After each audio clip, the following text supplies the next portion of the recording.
बिस्मिल्लाहिर्रहमानिर्रहीम। अस्सलाम वालेकुम dear students, mister Ahmad Nadeem is here.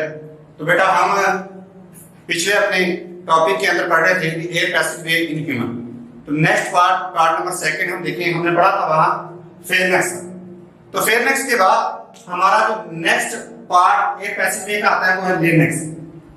अब लेयरनेक्स से पहले फेयरनेक्स और लेयरनेक्स के दरमियान में एक सुराख पाया जाता है, या फेयरनेक्स के एंड पर और लेयरनेक्स के शुरू में जो सुराख पाया जाता है उसे हम ग्लोटस का नाम है।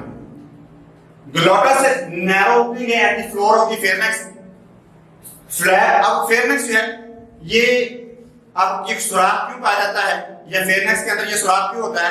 जैसे मैंने पिछले अपने लेक्चर के अंदर बेटा बताया कि अल्लाह ताला ने कुदरती तौर पर हमारे जैसे कान से आने वाली, दोनों कानों की तरफ से आने वाली नालियां, जिसे हम एस्टा चेन ट्यूब का नाम देते हैं, इसके ऊपर भी एक फ्लैप ऑफ टिश्यू का फ्लैप ऑफ कार्टिलेज जो है वो लगा होता है।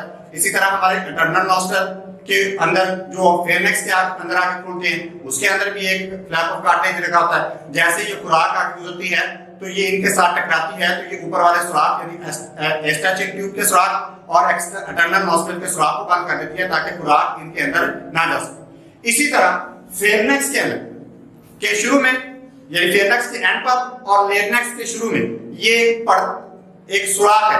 इस सुराख के ऊपर भी अल्लाह ताला ने एक ढकना यानी फ्लैप ऑफ कार्टिलेज जो है वो बनाया। अब flap of cartilage, flap of cartilage क्या है? फ्लैप ऑफ कार्टिलेज है बेटा इस ग्लोटस के ऊपर पाया जाने वाला ढकना जो इस ग्लोटस को बंद कर देता है। जैसे ही हम कोई खाना खाते हैं यानी खुराक खाते हैं, बोलस की शक्ल में हमारी जुबान जो है ओरल कैविटी के अंदर हमारी जुबान जो है उस खाने को गोल शक्ल में, छोटे से बॉल की शक्ल में कन्वर्ट कर देती है, और ये बॉल जब आगे जाता है तो इसके साथ जब टकराता है जाकर तो ग्लोटस का सुराख जो है वो बंद हो जाता है एपिग्लोटस की वजह से, जिसकी वजह से खाना जो है वो डायरेक्टली एसोफेगस से स्टॉपिंग में चला जाता है। तो अगर ये सुराख ना हो तो खाना जो है फिर लेयरनेक्स के जरिए लंग्स में भी जा सकता है, जिसकी वजह से कोई इंफेक्शन क्रिएट हो सकता है। तो इसके बाद नेक्स्ट जो पार्ट आ जाता है जिसे हम लेयरनेक्स कहते हैं। लेयरनेक्स मेड ऑफ कार्टिलेज। लेयरनेक्स जो है वो कार्टिलेज पर मुश्तमिल होता है, बिटवीन द फेयरनेक्स और टर्किया के दरमियान पाया जाता है। यानी फेयरनेक्स और टर्किया के दरमियान वाले हिस्से को हम लेयरनेक्स का नाम देते हैं। वाइस बॉक्स भी कहा जाता है इसे, और इसके अंदर दो फाइब्रस बैंड पाए जाते हैं। Two fibrous band are stretched across the larynx। अब ये फाइब्रस बैंड क्या है? यानी लचकदार धागानुमा साख्ते इलास्टिक कार्टिलेज पर मुश्तमिल होते हैं। अब ये क्यों पाए जाते हैं? देखिए, जब हम सांस लेते हैं तो हवा इनके साथ जाकर टकराती है। जैसे ही हवा इन टू फाइब्रस पेयर और फाइब्रस पेयर्स के साथ टकराती है जाकर तो वाइब्रेशन जो है वो प्रोड्यूस होती है, और ये वाइब्रेशन जो है वो प्रोड्यूस करती है साउंड यानी आवाज पैदा करती है। तो हम ये सिंपली हम कह सकते हैं कि ये टू फाइब्रस बैंड जिन्हें हम वोकल कॉर्ड्स कहते हैं, जब हवा इनके साथ टकराती है जाकर तो ये वाइब्रेट होना शुरू होते हैं, और जब ये वाइब्रेट होते हैं तो उसकी वाइब्रेशन की वजह से साउंड जो है वो प्रोड्यूस होती है। जैसे कि हम किसी भी चीज की आवाज जो है वेव्स की शक्ल में जैसे आवाज जो है वो प्रोड्यूस होती है, तो इसी तरह हमारे पास वाइब्रेशन जो है वो ये वोकल कॉर्ड की वाइब्रेशन जो है वो साउंड प्रोड्यूस करती है। इसलिए हम इसे वॉइस बॉक्स भी कहते हैं, यानी आवाज पैदा करने वाला एक डिब्बा। आप देखिए यहां पर एक डेफिनेशन आ जाती है बेटा जिसे हम स्पीच कहते हैं। स्पीच क्या है? देखिए, हमारे जबड़ों की मूवमेंट, हमारे गालों की मूवमेंट, इन वोकल कॉर्ड्स की मूवमेंट और इन तमाम मूवमेंट को मजमूई तौर पर स्पीच कहा जाता है। और स्पीच वो एबिलिटी है जिसे अल्लाह ताला ने सिर्फ और सिर्फ इंसानों को नवाजा है, और इसी खासियत की वजह से इंसान को अशरफुल मखलूकात कहा जाता है। यानी इस बोलने की खासियत की वजह से ही इंसान को अशरफुल मखलूकात का नाम दिया जाता है। तो इसके बाद लेयरनेक्स के बाद नेक्स्ट हिस्सा आ जाता है जिसे हम ब्रोनकाई का नाम देते हैं। ब्रोनकाई क्या है? ब्रोनकाई है इसे वाइंड पाइप कहा जाता है। ठीक है, अब ये वाइंड पाइप है और 12 सेंटीमीटर लॉन्ग ट्यूब होती है। 12 सेंटीमीटर पर मुश्तमिल ये लंबी एक नाली है, और इसके अंदर सी शेप कंटीन्यूअस रिंग पाए जाते हैं। अब सी शेप कार्टिलेजिनस रिंग कैसे होती है? फॉर एग्जांपल ये एक नाली है, ठीक है, इसके अंदर इस तरह सी शेप के कार्टिलेजिनस रिंग जो है वो पाई जाती है। अब ये रिंग का काम क्या है? अब इन रिंग्स का काम है कि keep the Türkiye from clasping. ये इनको आपस में क्लैस्प नहीं होने देते, इनको आपस में एक दूसरे के साथ जो है वो मिलने नहीं देते। तो अगर हम देखें, ये बेटा हमारे पास है टर्किया, 12 सेंटीमीटर लंबी एक नाली है। तो ये सी शेप कार्टिलेजिनस रिंग जो है इस नाली को आपस में जुड़ने नहीं देते, यानी इसके अंदर चाहे हवा है चाहे हवा नहीं है तो ये नाली खुली रहती है। जैसे एक पानी को हम ये पाइप का इस्तेमाल करते हैं तो पाइप के अंदर पानी हो ना हो वो खुला रहता है, इसी तरह ये नाली खुली रहती है। इवन इंसान की डेथ भी हो जाए तो ये नाली जो है वो क्लैस्प नहीं होती। सी शेप कार्टिलेजिनस रिंग जो है वो इसको आपस में क्लैस्प यानी इसको आपस में चिपकने नहीं देती। तो इस वजह से हम कहते हैं कि सी शेप कार्टिलेजिनस रिंग जो है उसको आपस में क्लैस्पिंग होने से बचाते हैं। इसके बाद नेक्स्ट आ जाता है हमारे पास ब्रोनकाई। ब्रोनकाई क्या है? जैसे ही टर्किया जो है हमारे चेस्ट कैविटी में दाखिल होता है, यानी यहां पर इस हिस्से में हमारी चेस्ट कैविटी में दाखिल होता है तो ये दो छोटी नालियों में तकसीम हो जाता है और इन दो छोटी नालियों को ब्रोनकाई कहते हैं। इसके अंदर भी कार्टिलेजिनस प्लेट्स पाए जाते हैं, लेकिन ये नाली टर्किया की निस्बत ये नाली जो है वो छोटी होती है, यानी उसकी निस्बत ये नाली जो है वो तंग होती है, इसलिए इसके अंदर कार्टिलेजिनस रिंग जो है वो छोटे पाए जाते हैं। लेकिन ये कार्टिलेजिनस रिंग भी ब्रोनकाई को आपस में क्लैस्प होने नहीं देते, यानी ब्रोनकाई जो है वो इसके अंदर हवा हो ना हो ये क्लैस्पिंग होने से यानी क्लैस्प होने से इसको बचाते हैं।